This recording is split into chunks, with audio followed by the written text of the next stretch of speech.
हज़रात मोहतरम, लेबनान में क्या जंग ख़त्म होने वाली है? क्या इजराइल लेबनान पर हमले बंद करने वाला है?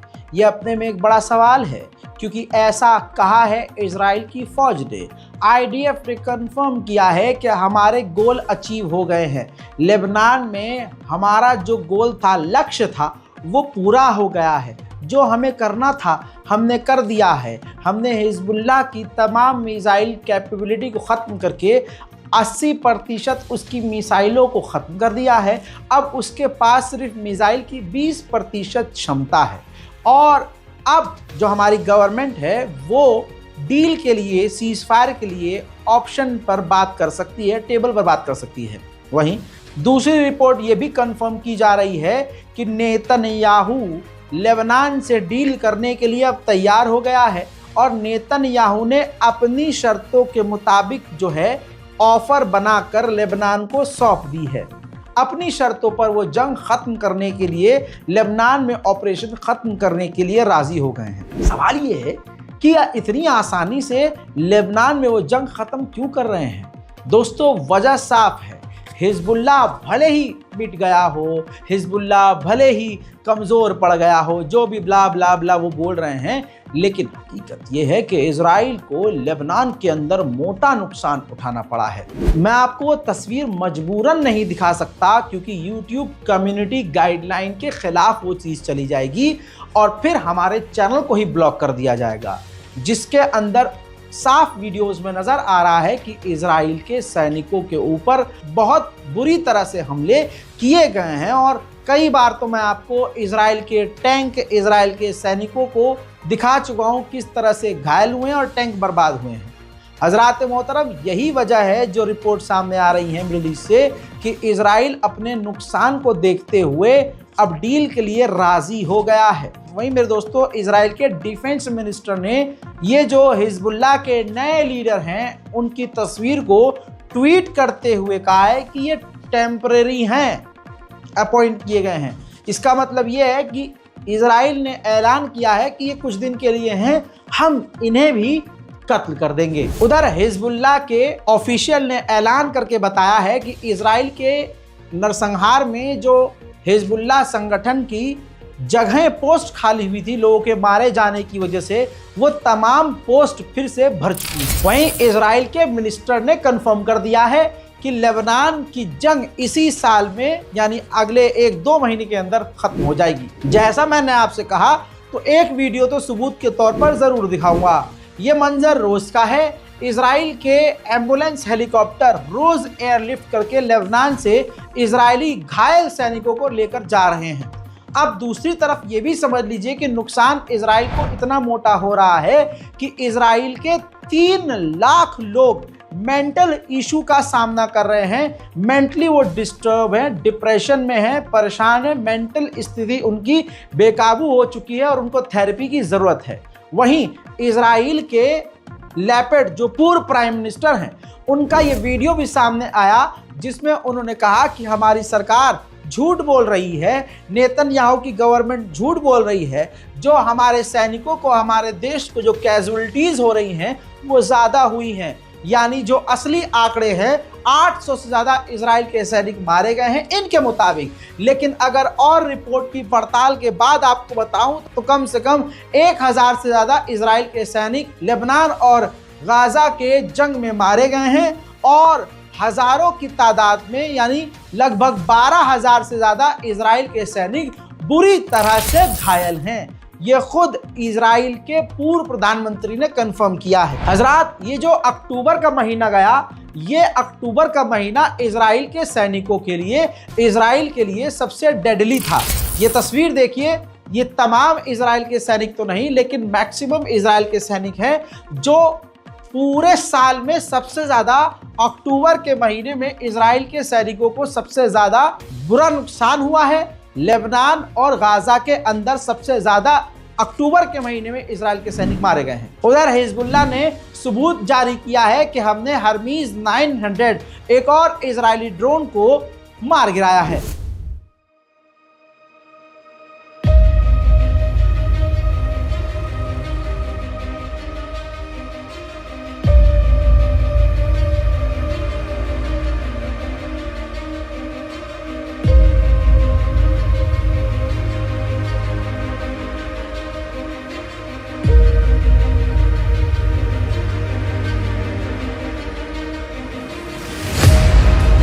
तमाम जगह पर यह खबर आना शुरू हो चुकी है कि इजराइल अपनी शर्तों पर जंग खत्म करने की डिमांड कर रहा है। यानी अब सामने से हिजबुल्लाह ने मना कर दिया हम डील नहीं करेंगे, लेकिन इजराइल कह रहा है कि आप हमसे डील कर लो, शर्त हमारी होगी। उधर इजराइल की IDF ने वीडियो जारी किया है कि लेबनान के अंदर फिलहाल अभी तक हमारे टैंक ऑपरेशन कर रहे हैं, हमला कर रहे हैं, हमारे सैनिक भी पूरी तरह से एक्टिव हैं। वहीं इजराइल के ऊपर साइबर अटैक भी बहुत हो रहे हैं। इजराइल के ऊपर साइबर अटैक से 10% जो क्रेडिट कार्ड की ट्रांजैक्शन है वो इफेक्ट हुई हैं। रूसी राष्ट्रपति व्लादिमीर पुतिन ने भी फिलिस्तीन का साथ देते हुए कहा कि फिलिस्तीनी अपनी जमीन नहीं छोड़ेंगे। इसका सॉल्यूशन अब यही है कि फिलिस्तीन को एक देश घोषित किया जाए, उनको एक स्टेट दिया जाए। सुनिए।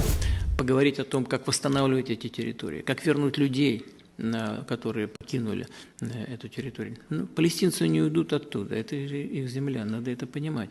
Это первое. А второе, чем больше будет проблем гуманитарного характера, тем больше будет желающих отстаивать свои интересы. Кстати говоря, многие и в Израиле это понимают. И такую точку зрения, которую я сейчас вам излагаю, многие в Израиле тоже разделяют. У нас традиционная позиция, еще со времен Советского Союза, которая заключается в том, повторю это еще раз, что... हज़रात मोहतरम, उधर इजिप्ट ने अमेरिका और इजराइल को वार्निंग दे दी है कि आपने जो यहिया सिनवार को मारा है, हमास इससे और कॉम्प्लिकेटेड हो गया है, बातचीत उससे बहुत मुश्किल हो गई है और हमास के अंदर बहुत गुस्सा है। उधर इजराइल के एक सीनियर ऑफिसर ने CNN को इंटरव्यू देते हुए इस बात को कबूला है कि हमने गाजा और लेबनान में फिलिस्तीनियों को एज अ ह्यूमन शील्ड इस्तेमाल किया है। दोस्तों, ह्यूमन शील्ड की तरह आम लोगों का इस्तेमाल गैरकानूनी है और अंतर्राष्ट्रीय लेवल पर यह अपराध है। उधर इराकी मिलिटेंट ग्रुप ने इजराइल के ऊपर आज फिर से ड्रोन लॉन्च किए हैं। इन्हीं ड्रोन हमलों को रोकने के लिए, जो आप कहते हैं ना, अरे भाई इजराइल तो कोई पहुंच ही नहीं रहा है, इजराइल तक इनका ड्रोन पहुंचता ही नहीं है, इजराइल में कुछ होता ही नहीं है। बाबू, इन ड्रोन को मार गिराने के लिए अमेरिका को 2-2 मिसाइल फायर करके 60 लाख रुपए की मिसाइल फायर करनी पड़ती है एक सस्ते ड्रोन को मार गिराने के लिए। तो ये भी नुकसान में ही काउंट होता है मुन्ना। मेरे दोस्तों, इजरायली रिपोर्ट, मीडिया रिपोर्ट ये कह रही हैं कि इजराइल आने वाली जो फॉरेन फ्लाइट्स हैं अगले 5 महीने के लिए रद्द हो चुकी हैं। यानी विदेशों से, आसपास के देशों से जो फ्लाइट इजराइल आती थी उन्होंने हाथ जोड़ दिए हैं, अगले 5 महीने तक इजराइल वो आएंगे ही नहीं। अल्लाह की लाठी में आवाज़ नहीं होती, बेशक जालिम कितना भी जुल्म कर ले, लेकिन जब अल्लाह की लाठी चलेगी तो कहां से चलेगी, कहां पड़ेगी, दुश्मन को पता भी नहीं चलेगा। इस खबर को जरा ध्यान से समझने की कोशिश कीजिएगा। अमेरिका ने सबसे खतरनाक अपना air defence system third Israel को सौंपा है। गली गली, चप्पे चप्पे पर इजराइल के अब थर्ड एयर डिफेंस सिस्टम है। अब उन थर्ड एयर डिफेंस सिस्टम की रक्षा, सुरक्षा और उसको कंट्रोल करने के लिए खला यानी अंतरिक्ष के अंदर, जी हाँ, अंतरिक्ष के अंदर अमेरिका की एक सैटेलाइट है, खास वो इस थर्ड एयर डिफेंस सिस्टम को कंट्रोल करती है और वहां से सिग्नल देती है और इस थर्ड एयर डिफेंस सिस्टम से कनेक्ट रहती है। बड़ी बात यह है कि अमेरिका ने थर्ड सौंपा और थर्ड की वो जो सैटेलाइट है वो भी इजराइल को सौंपी थी, लेकिन ये रिपोर्ट आ रही है कि वो सैटेलाइट अंतरिक्ष में खो गई है। लिखिए सुभान अल्लाह कमेंट में। हाँ, वो थर्ड एयर डिफेंस सिस्टम से कनेक्टेड जो सैटेलाइट है या तो वो काम नहीं कर रही है या वो अंतरिक्ष में खो गई है। ऐसी रिपोर्ट से अमेरिका और इजराइल हैरान परेशान है। उधर बर्तानिया के अंदर म्यूजिक कॉन्सर्ट हो रहा था। म्यूजिक कॉपीराइट के चक्कर में आपको सुना नहीं सकता, लेकिन दिखा रहा हूं। ये बर्तानिया का ब्रिटिश सिंगर है। इसने अपने प्रधानमंत्री का विरोध गाने में किया, स्टेज से किया और कहा कि हमारा प्रधानमंत्री गाजा और फिलिस्तीन में, लेबनान में होने वाले जेनोसाइड का सपोर्ट कर रहा है। याद रखिएगा, ज्यूस बुरे नहीं होते हैं, अच्छा बुरा इंसान होता है, कोई मजहब बुरा नहीं। उस मजहब के मानने वाले अच्छे या बुरे होते हैं। कोई भी मजहब उठा के देख लीजिए, ऐसा नहीं है कि मुसलमान दुनिया में सारे ही अच्छे हैं।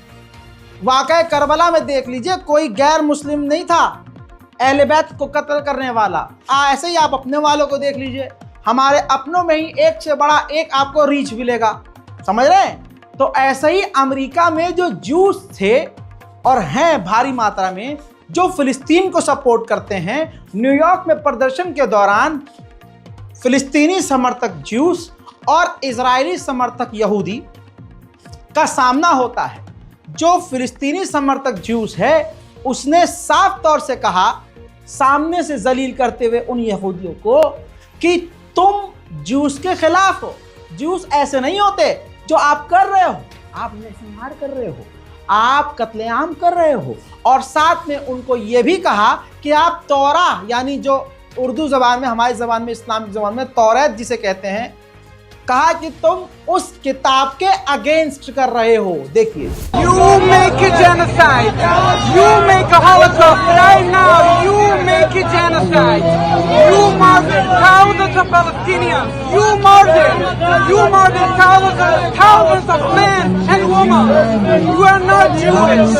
You are not Jewish. You are so misinformed. You want to kill the Jews who obey the Torah.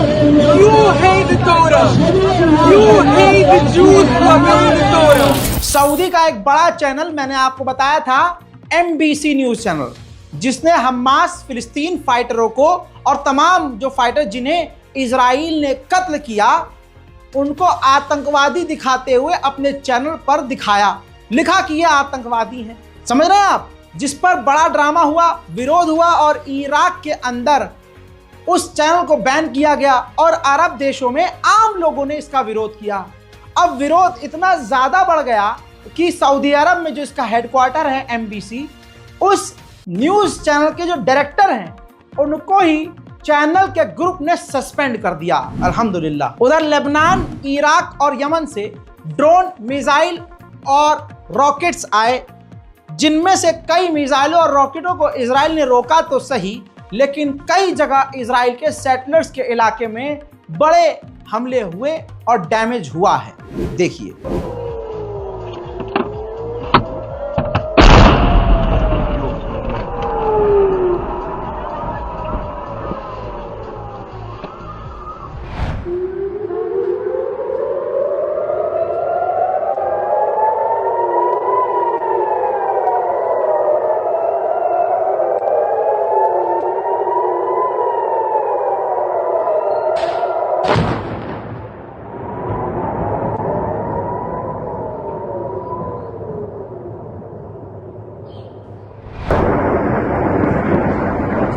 וואו, תראה את היציאות.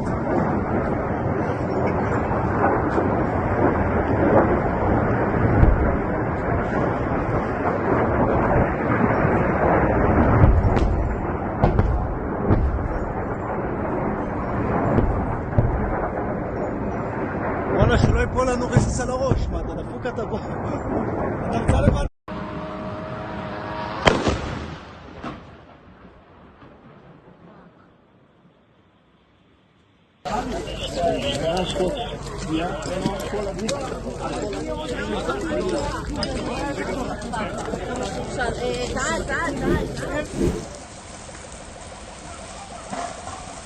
הייתה פגיעה.